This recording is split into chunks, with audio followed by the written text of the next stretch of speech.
This teenager can't see. He's never been able to see, but his dream job needs someone who can see. Will he be able to do it? Hi friends, I'm Newsman Stan. Today is Saturday, September 30th, 2023, and this is the news. You're not going to believe what's in today's newspaper. How many of you love sports?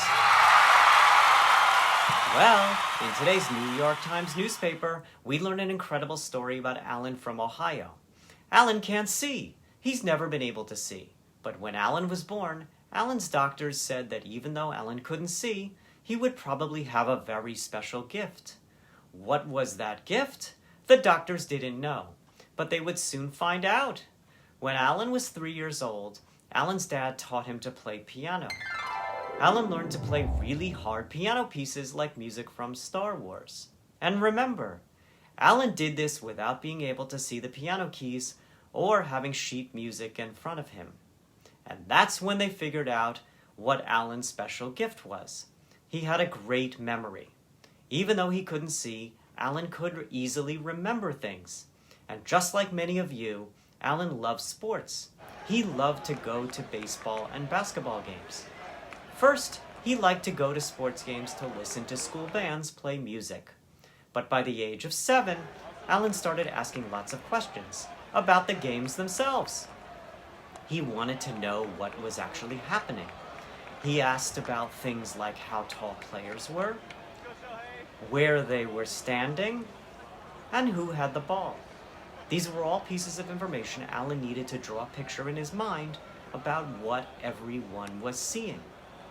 And by the age of 9, while at baseball and basketball games, Alan would pretend he was on TV, describing to people at home what they were seeing at the games, even though he couldn't actually see what was happening himself.